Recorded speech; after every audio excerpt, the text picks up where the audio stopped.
Now finally we have the third approach, which is the Lagrangian approach, and again it's an energy based approach. We derived the terms for the kinetic and potential energies in the previous approach.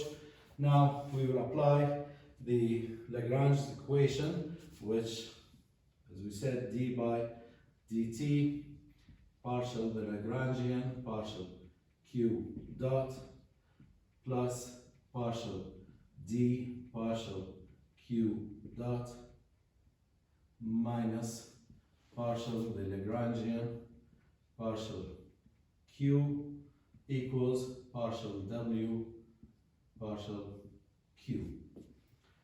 Now, q here is the degree of freedom or the generalized coordinate, and the degree of freedom or the coordinate that is moving in this problem is x. So q is x, and the Lagrangian is t minus v, that makes it 1 over 2 m x dot squared minus 1 over 2 k x squared. Okay. Dissipation function, we do not have damping or friction in this problem, so I do not have d. Work, I do not have any external forces applied to the system to have work in the system, so d will be 0 and work is also 0. So now let's derive the terms in the Lagrange equation one by one. Partial of L partial q dot, which is partial L partial x dot. Q is x. This is the first term in here within the brackets. And if I take L and differentiate with respect to x dot only, so everything other than x dot is considered constant. So differentiating with respect to x dot, I will differentiate the first term, and that would be m x dot. The second term, there's no x dot in the second term, so that's a constant term relative to x dot, and the derivative of it is 0. So if I take the time derivative of this term, d by dt partial L partial x dot, that would be differentiating this term with respect to time. I will end up with m derivative of x dot is x double dot. Now d is 0, so I don't have to worry about this term. The derivative of the Lagrangian with respect to q, partial L partial q, and q in this case is the variable x, or the degree of freedom x, and everything other than x is considered constant. So x dot is not x, so that this term is considered constant in this differentiation process because it's a partial derivative. So I only have the derivative of the second term, which is negative k x when differentiating with respect to x.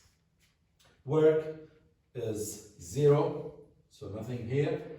Now I will substitute what I got here, this term and the second term here, in the Lagrange equation of motion.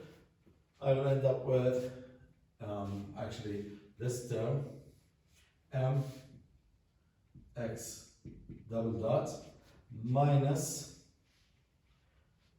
the Lagrangian with respect to q, which is minus kx, so it's negative kx equals no work, so equals to 0, which is m x double dot plus kx equals 0.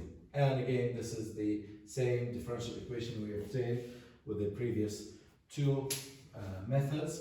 Now, what is the advantage here? It's a lengthy process. It's a lot longer than the Newtonian approach, but first, the advantages are energy method, so no problem with directions or signs. The second is it's not limited to conservative systems, because I have this term that takes care of damping, friction, or viscous damping, or non-conservative forces, and I have this other term which takes care of external forces applied to the system. So basically I can use this approach to model any mechanical system, whether it's a single degree or even multi-degree freedom system, because when we have more degrees of freedom, I would have more Q's. So I might have Q equals x1, x2, x3, and so on, and every Q in the equation, the Lagrange's equation, will result in a differential equation. This is a system, a single degree freedom system, so I end up with only one differential equation, mx double dot plus kx equals 0. Now, let's add a force, an external force to the system, the mass spring system, and see how it affects the differential equation. Using the Newtonian approach, is the free body diagram. We added the external force F of t, and then the sum of forces becomes equals mx double dot in the x direction. So that's negative kx equals actually negative kx plus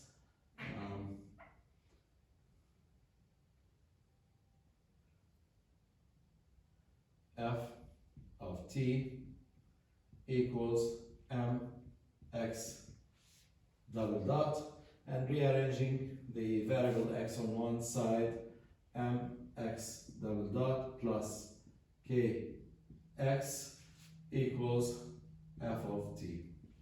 And this is the differential equation describing this system. Now, the energy method here fails. Why? Because this system is non-conservative system. I have an external force applied to it, so I will have to skip that method and jump to the Lagrangian method.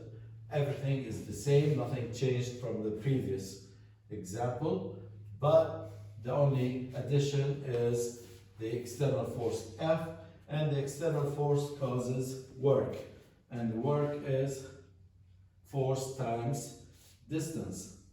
F times the distance in the direction of the force is x. So this is the work term, and according to Lagrange's equation, I have to find partial W, partial Q, which is in this case partial W, partial X. And if I differentiate this term with respect to X, I will end up with only F. And now substituting this new term in Lagrange's equation, which was d by dt partial L partial Q dot plus partial d partial Q dot minus partial L partial Q equals partial work partial Q. This term was mx double dot. This term was 0, do not have any damping or friction in the system, minus partial L partial Q or partial L partial X. It was minus K X equals, this new term now is F. So it becomes mx double dot plus kx equals F, and it's again the same equation here. Now notice, compared to Newton's or Newtonian approach, if I made a mistake in assuming the direction of the forces, we'll end up with the incorrect equation. Here we're dealing with only energies and we found the equation in a straightforward approach.